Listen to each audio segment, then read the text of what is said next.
ای mobility اور wild life اصلاحات سمیت اہم منصوبوں سے متعلق شرکاء کو بریفنگ دیں گی۔ وزیر اعلیٰ موسمیاتی تبدیلیوں کے بارے میں علاقائی قیادت کے حوالے سے پنجاب حکومت کی کوششوں کو بھی اجاگر کریں گی۔ پنجاب کی وزیر اطلاعات و ثقافت عظمہ بخاری نے کہا ہے کہ صوبے میں ٹرام اور ہائی سپیڈ ٹرین کے منصوبے شروع کیے جا رہے ہیں۔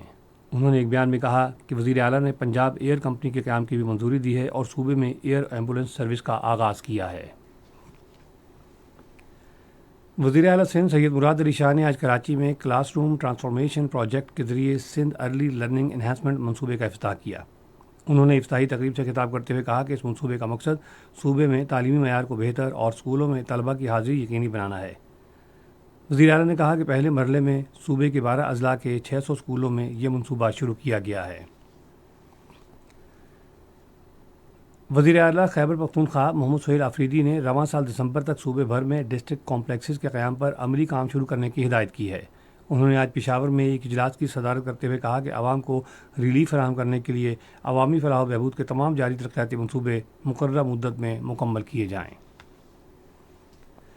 کنٹرول لائن کے دونوں جانب اور دنیا بھر میں مقیم کشمیری آج یوم شہدائے جموں اس عزم کی تجدید کے ساتھ منا رہے ہیں کہ وہ اقوام متحدہ کی طرف سے تسلیم شدہ حق خود ارادیت کے حصول کے لیے اپنی جد و جہد جاری رکھیں گے۔ کشمیر میڈیا سروس کے مطابق 6 نومبر کشمیر کی تاریخ کا سیاہ ترین اور خونی باب ہے، جب جموں کے مختلف حصوں میں ڈوگرا حکمران مہاراجہ ہری سنگھ کی افواج، بھارتی فوج اور RSS کے حمایت یافتہ ہندو انتہا پسندوں کے ہاتھوں لاکھوں مسلمانوں کا وحشیانہ قتل عام کیا گیا۔ دوسری جانب بھارت کے غیر قانونی زیر قبضہ جموں کشمیر کے مختلف علاقوں میں پوسٹرز آویزاں کیے گئے ہیں جن میں عوام پر زور دیا گیا ہے کہ وہ شہدائے جموں کی برسی پر انہیں خراج عقیدت پیش کریں۔ امور کشمیر اور گلگت بلتستان کے وزیر انجینئر امیر مقام نے مسئلہ کشمیر سے عوام کو آگاہ کرنے کے لیے کل جماعتی حریت کانفرنس کے عزم کو سراہا ہے۔ انہوں نے آج اسلام آباد میں ایک سیمینار سے خطاب کرتے ہوئے بھارت کے ہاتھوں 6 نومبر کو ہزاروں کشمیریوں کے قتل عام کو یاد کرتے ہوئے اسے کشمیری عوام کے لیے یوم سیاہ قرار دیا۔ وفاقی وزیر نے کہا کہ کشمیر بین الاقوامی سطح پر تسلیم شدہ تنازع ہے، جبکہ بھارت جموں و کشمیر پر اقوام متحدہ کی سلامتی کونسل کی قراردادوں کی واضح خلاف ورزی کر رہا ہے۔ انہوں نے کہا کہ مارکہ حق نے کشمیر کے نصولین کو اجاگر کیا، کیونکہ عالمی برادری کو پاک بھارت جنگ کے بعد کشمیریوں کے مصائب و مشکلات کا علم ہے۔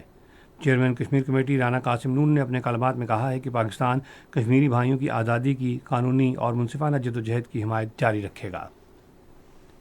ریڈیو پاکستان آج شام 4:05 پر اپنے قومی نشریاتی رابطے پر یوم شہدائے کشمیر کے سلسلے میں ایک مذاکرہ نشر کرے گا۔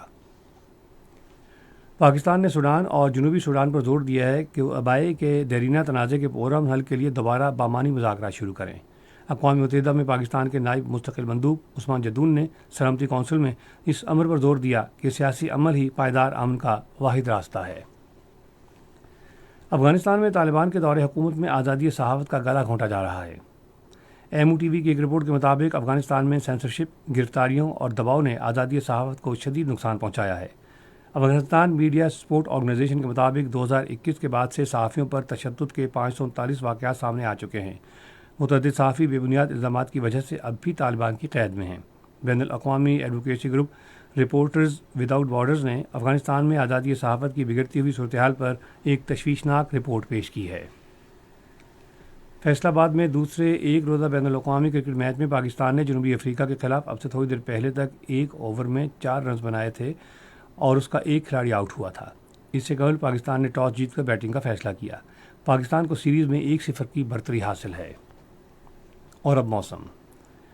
محکمہ موسمیات کی پیشگوئی کے مطابق آئندہ 12 گھنٹے کے دوران ملک کے زیادہ تر حصوں میں موسم خشک جبکہ پہاڑی علاقوں میں سرد رہنے کا امکان ہے۔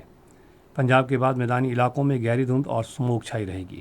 آج ریکارڈ کیا گیا بعض شہروں کا درجہ حرارت: Islamabad 26 degree centigrade, Lahore 27، Karachi 32، Peshawar 26، Quetta 16، Gilgit 19، Murree 13، Muzaffarabad 21، جبکہ جموں 26، سری نگر 14 اور لیہ -1 ڈگری سینٹی گریڈ رہا۔ اہم خبروں کا خلاصہ ایک مرتبہ پھر سن لیجیے۔ صدر مملکت نے کہا ہے کہ پاکستان ترقی پذیر ممالک کے ساتھ اپنی جدت پسند پالیسی کے تبادلے کی بنیاد پر جنوب تعاون کو فروغ دینے والے ایک اہم ملک کے طور پر سامنے آیا ہے۔ آج اسلام آباد میں وزیر اعظم اور MQM کے وفد کے درمیان ملاقات میں مجوزہ 27ویں آئینی ترمیم پر مشاورت کی گئی۔ پاکستان نے بابا گرو نانک دیو جی کے جنم دن کی تقریبات کے موقع پر دنیا بھر سے آنے والے سکھ یاتریوں کو خوش آمدید کہا ہے۔ بحری امور کے وزیر نے مقامی اور غیر ملکی سرمایہ کاروں کو پاکستان میں بحری شعبے میں سرمایہ کاری کے مواقع سے فائدہ اٹھانے کی دعوت دی ہے۔ کنٹرول لائن کے دونوں جانب اور دنیا بھر میں مقیم کشمیری آج یوم شہدائے جموں منا رہے ہیں۔ پاکستان اور جنوبی افریقہ کے درمیان دوسرا ایک روزہ بین الاقوامی کرکٹ میچ فیصل آباد میں جاری ہے۔ خبریں ختم ہوئیں۔ مزید خبروں اور تصویروں کے لیے آئیے ہماری ویب سائٹ پر radio.gov.pk اور فیس بک کے link radio Pakistan news official پر براہ راست ویڈیو سٹریمنگ بھی ملاحظہ کیجیے۔